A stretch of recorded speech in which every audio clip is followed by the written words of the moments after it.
Hey everybody, I'm Scott Weichel. You're listening to the award-winning My Kind of Country right here on MKOCRadio.com.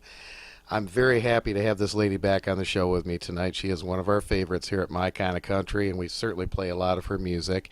And as Bill Anderson says, she is country with a capital C. She's got a brand new album out called Swing, Shuffle, and Sway, and she's here to present it to us today. Please welcome Teea Goans to My Kind of Country. Teea, how are you tonight? I'm so good, Scott. Thank you for having me on. Well, it's a great thing to have you back on the show. You're one of our favorites here. I absolutely love your music. Thank you very much. I appreciate what you do to help get the word out about it. That's so important. We were talking off air about just getting this music out to the people that love it, and we couldn't do it without people like you. So thank you. Well, it's my honor, and and I thank you for being traditional country music and sticking to your guns. Bless your heart for that. Well, thanks. When it's all it's just kind of what comes out. I don't think I could change if I wanted to. I love the traditional sound. It's where my heart has always been in country music, and I know that there are a lot of other people out there that love this kind of music. So I'm thankful for them and honored to be able to keep the tradition going. Absolutely. Well, the songs, give the traditional country music the staying power, and there's a lot of other things that come and go, but it's always going to be there. Those songs touch everybody's lives, and you just can't beat that. Absolutely. Well, you've got a great batch of songs on this new album, Swing, Shuffle, and Sway. And, folks, it is released September 7th, and you can get it at teagoans.com. And make sure you like her on Facebook, too. She's real active on there, and we appreciate that. And, of course, you can get her music on iTunes and Spotify and all those good places as well. Teea, as you were thinking, about songs for this album, what were some of the inspirations that you drew from? Any time that we've made albums, this is our fourth album that I've done with Terry Choate as my producer, and when we go in to choose music, it's all about melody and lyrics. It's as simple as that. I mean, sometimes I think artists get so caught up in, well, what's the trend and what's happening here and what's this and that and this and that. And I'm old school, just like the music. I am, lyric and melody is where it's at, and that's what's important to me. And so I think when we went in to choose this music, we never go in with a specific formula. We just go and we hear songs. We listen to songs. If something moves me, if something gives me goosebumps, I'm like, okay, I think that's a keeper. Let's do that, And that's really what we did when we put this album together. And I was thankful that there's a few songs on here that'll be familiar to people, but there's also some songs on here that are new, that some songwriters here in town pitched us songs, and we found some new stuff. And there's some gospel music on here, so there's something for everyone. The Swing, Shuffle, and Sway title, I feel like, really fits this package of music perfectly, because when you're listening to it, you will do one of three things. You will either swing, shuffle, or you will sway. That's the way it is. But I just felt like that was a really good title for this. It really fits all of the music, and it's an experience. That's something to me that's really important when you put an album together. I want it to be a complete project. I want it to be something that you can put in and you can listen to from top to bottom and go on a journey. Really, it's an experience. I think that's what music is, and we've kind of gotten away from that over the years because, singles became important. So you might buy a CD that had two really great songs on it and then some other stuff, Yeah. And that's never, ever the case. When we're choosing music, I want every song to stand up and to be its own individual thing, and that there's no fluff songs. There's nothing you're going to skip over. It's going to take you on a journey from beginning to end. Well, I'm glad to hear you say that. I do a Sunday gospel show, too, and I was listening to the gospel songs on here. I saw you do this song on the Country's Family Reunion a while back, and I'm so glad you recorded it. It's called I Know the Lord Will Stand By Me. Beautiful song. Thank you. We did it, like you said, on the Country's Family Reunion, and I got such a response from people, especially through my social media, but just from people all over the country talking about this song. And they were like, where can we get this song? Where can we get it? And I'm thinking, well, I haven't recorded it. It's, we just chose it because my grandma and I used to sing it, and we did it on that show. So it was really, really cool to put that on this album. And kind of make that song our own, which is what we had done. It took us forever to figure out who wrote the song. It was actually written by Martha Carson, who's known for writing a lot of gospel music over the years. But she wrote this under the name Irene Ambergy Cosi. Really? I assume maybe that's her real name, and she just took Martha Carson, which with a name like that, I can understand why you would go with Martha Carson, because it's a little easier for everyone to pronounce and whatnot. I know that. But, That's cool. but yeah, it took us forever to figure out who actually wrote the song. It was written in the 50s. Wow, that's pretty cool. But, I didn't know that. so yeah, we had to do some digging to find out, because, of course, we didn't want to record it and not be able to give the writer the right, honor and so forth, and for them to be able to get what they get for it. But yeah, this song was really cool to be able to put it on there, and this song is important to me because it was one that my grandma taught me that we'd sang as a family growing up for years and years, and to be able to kind of have it now on vinyl, if you will, or on record.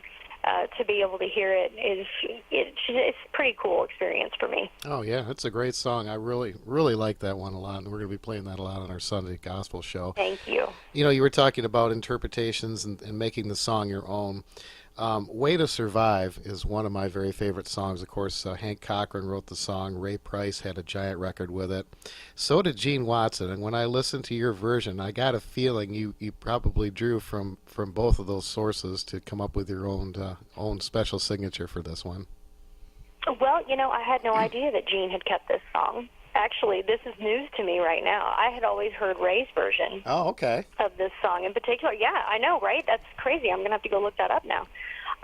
But yeah, I drew, of course, I'm a huge Ray Price fan, and people who have followed me for any length of time know that Ray Price is pretty much my number one guy. And I've learned a lot from hearing Ray perform and the way that he interpreted music. And when we did A Way to Survive, we just wanted it to be, for one, told from a female perspective. I think it's a little more, it does change the storyline a little bit when you think about a girl telling a story. And I think that it's, when we went into the studio with the musicians, of course, they were all familiar with it. But one thing that we like to do is say, okay, now, you know how it goes on the record that you've heard, but play it the way you want it played. Don't copy anything you've heard before. Make it your own. And they do it so flawlessly. I've worked with some of the best musicians in Nashville when we do these records, and they really, I'll tell you what, they shined on this thing. If I could fit all of their names on the front of this record, I would have done it, because this record is as much theirs as it is mine. Well, I was very pleased to see that you included Steel Guitar Rag on here. That is such a classic signature song, speaking of musicians. Yes, absolutely, and that was really their chance to shine on this album. Most people don't realize that the Steel Guitar Rag even has lyrics. I grew up hearing it, playing little Opry shows and things like that, and everyone, they always played Steel Guitar Rag, but I'd never heard anyone sing it. I didn't even realize that it had lyrics. And when Terry Choate mentioned it, I was like, wait, there are lyrics to that song? I didn't know that. And Merle Travis Cliffy Stone had written lyrics to this way, way, way back and recorded it. But, of course, the lyrics never really took off. It just became a Steel Guitar Rag. And so when we tried to come up with a way to do this, we had Mike Johnson, who is my favorite steel guitar player in this town. Mike, we said, come up with something, Mike. Do something. Let's do this. Let's, give this thing a new life. And I'll tell you what, if you don't buy this record for any other reason, buy it to hear what he did with Steel Guitar Rag. Because it's incredible. I love, and it really did. It let the musicians shine, and it's such a fun song. When we were in the studio, I was dancing when I was recording this. I mean, I posted a video on Facebook way back when we were in the studio, and it didn't have any sound, so no one knew what it was I was dancing to, but it was the Steel Guitar Rag. I was jigging while I was singing. That's great. I love it. That's cool. Well, again, tipping your hat to Ray Price and Mel Tillis, too. Heart Over Mind. Great version of this one. Thank you. Mel Tillis and I have been friends many years since I've lived here in Nashville, and I recorded one of his songs on my first album, and Heart Over Mind might be possibly my favorite country song ever, maybe. I don't know. That's a good choice. It's way, way, way up there for me. I have always loved that song. And typically when we make these records, I don't go for the super duper duper familiar songs like that. Like that is a country music staple, Heart Over Mind, you know. Yeah. But we chose to do that song to pay homage to Mel Tillis, but also it was really fun. I myself am not a songwriter, so interpretation to me is where I can really get creative in the process, is how we interpret this. And when we went into the studio and we were there with all the musicians, and I said, okay, this song literally was written around the fiddle intro that you hear on Mel Tillis's record and on Ray Price's record. That's what the song was written around. Yeah. They heard that first, and then they wrote the song. And I said, I don't want that. Let's come up with something completely brand new so that it's still the same song, but it's got its own thing. And watching the guys, again, get together, you know, they don't get to play real country music very often in the studios around Nashville these days. Yeah. So when they get an opportunity to really go in and come up with something brand new and get to really play with it, and they come up with these licks that make it a signature lick, it's like, you know, you don't hear signature licks in songs much anymore. And the new things that are coming out, you barely even hear guitars. It's just a drum loop. You know? That's true. Yeah, that's true. To see them go in and really sit down and go, okay, well, what if we tried this? Let's try this. Let's do this, you know, and really make this song our own, and to be able to do a song like Heart Over Mind and hopefully give it a new life. The music that we choose, I do this for, you know, the people that love traditional country music, that know these songs by heart. But there's also an audience out there that's maybe never heard Heart Over Mind. You know, hopefully there's some young people out there that's a brand new song to them. Yeah. They're not familiar with that one yet. And this kind of gives us a way of introducing it as a brand new song.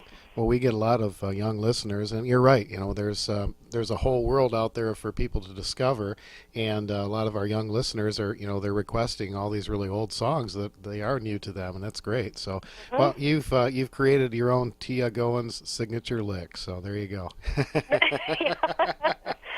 A couple other great songs on here, of course, Legend in My Time, the great Don Gibson, and one of my favorites, Cindy Walker, You Don't Know Me. Of course, Eddie Arnold had a huge hit with that. Wonderful interpretations on these. Thank you. Both of those songs, again, they're just such well-written songs.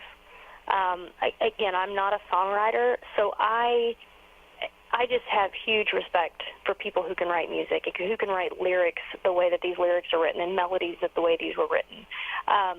You know, Legend in My Time, someone who can take loneliness and make it an accolade. Like how, you know, to have that thought, like how did he even think of that? How did Don Gibson come up with that, of going, what if, you know? And I thought, oh, and that song has just always killed me. It's just, you know, I mean, we've all been there. We've all felt that at some point in time. Even if it's not in a love relationship, we've all had that feeling of, man, if heartaches brought fame, I'd be good, you know? Yeah. Like, a heartache is a heartache. It doesn't necessarily have to be in love. It can be in your career or in, you know, just in life in general. We've all got heartaches that we have to deal with. And I just think that song, the way that it's told, is so, it just paints such a picture when you think of it as, you know, getting an award for all the bad times. Like, oh my gosh, how, I don't know. I'm obsessed with songwriters, and I'm so just in awe of what they do and of their creativity and of how they can tell a story. I think it's great. And the same with You Don't Know Me. You know, that song is one that's told from the point of view, you're not really telling anybody but yourself about how much you messed up and you should have went for that guy or that girl and you didn't do it when you should have done it, you know? Yeah. Like, yeah. It's just such an introspective song, and I think that's where the emotion really draws from in that particular song, is that it's you telling yourself, man, you messed up. You should have made that happen, you know, or you should have took the chance. Because how many of us have not taken a chance when we look back and think, man, I should have done that. So I just, you know, those songs, they just speak to so many people on so many different levels and even in different types of situations that you can kind of Absolutely. put yourself in those. Well, and they're still relevant today. These are old songs, but they're still relevant because of the subject matter. As I've said many times, good music has no expiration date. Absolutely. I had done an interview with someone a while back, and we were talking about how the music that's being written today, country music, is all kind of, let's go party, let's go hang out, let's go get in the truck and drive around and go, have a bonfire, whatever. And this music, the classic stuff, is kind of music for grown-ups. Yeah. When these kids that are out doing the bonfires and doing the thing, in 10 years, they're going to want to come to this kind of exactly when this they grow up. real life kind of music. It's Absolutely. like, oh, now that I'm grown, what's going on? You know what I mean? And I think that's why this music has stood the test of time, because you're an adult for a lot longer than you are a kid. Yeah, amen to that. And I think you get to that adult phase and you go, okay, there's more to life than bonfires and trucks. That whole thing, yep. There's some deeper stuff going on here, and I think that's when people start to search for this. So if we can label this music, music for grown-ups, I think that's a pretty accurate statement. Well, I was real glad to see Mark Wills on this project with you. You guys did a great version of It Ain't Nothing, and that was recorded by Keith Whitley. This was really fun. Mark and I have known each other since, I'd say we've known each other 10 years. I met him when I was working at WSM. This was before I was making CDs, making albums, doing my recording stuff. We just knew each other as I was the girl that worked at the radio station, and he would play the Opry, and I'd see him there. And so we've known each other forever. And then when we started doing shows together, we've done a couple of, dates out on the road together, and then we've done the Country's Family Reunions together and some of the cruises, the Country's Family Reunion cruises. And we always say, man, we need to do something. We need to work something up. We need to get a duet going or something. And so it was, for me, an obvious choice on this. I wanted to do something with Mark. And It Ain't Nothing was actually not written as a duet. It was written for, just one person to sing. Right. But I've always loved that song, and I thought, really, this story is about two people. And it's told from two different perspectives. It's told about him having a bad day, and then it's told about her having a bad day. And I'm thinking, why couldn't we do this? So we kind of put our heads together and sat down and started hammering through it and figuring it out, and it just happened. And I feel like you can really feel the fun that we had putting it together. We were in the studio together, we were laughing and cutting up, and it was just a great time. And I think that song really lends well as a duet. I think that it fits that song. It does. And it just kind of made sense. It was like, well, this is easy, a duet. This definitely makes sense. So it was a lot of fun to get to work with Mark and put this together. Well, you guys sound great together too. Absolutely. You mentioned earlier some of the new songs on this album. Tell me about those. Oh, my goodness. Well, the one that really sticks out that was brought to us, we got it in a demo form from my friend Jimmy Melton. He plays with the group 45 RPM, and he's a great songwriter. And he sent this song that he had written with Amber Dotson, and it's called Just Because She Always Has. And I put the demo in and listened to maybe the first verse or so, and when that chorus hit, I had goosebumps on top of goosebumps. I was like, whoa, okay, this is something, and it's just country is all get out. It was written actually about 15 years ago, but it had never been cut. Reba had it on hold for a long time, but it never got cut. So I'm saying, thank you, God. You were holding this one out for me. I'm cool with that. But yeah, we went into the studio and got to do this song, and of course, just the story that this song tells, I think we can all relate to it in some way.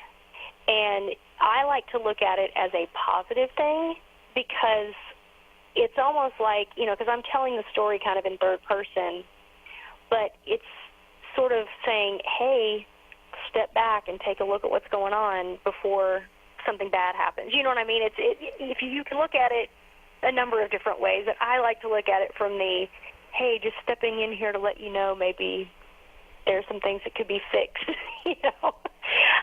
But this song really spoke to me, and it is a true country song. I mean, there's a story there. You're engaged from the very beginning. You hear, both sides, and I don't know, I fell in love with this song, and I think it's really something special. It is a great song. It's a great song. Well, I'm going to play that here in just a minute, and I want to play Way to Survive, too.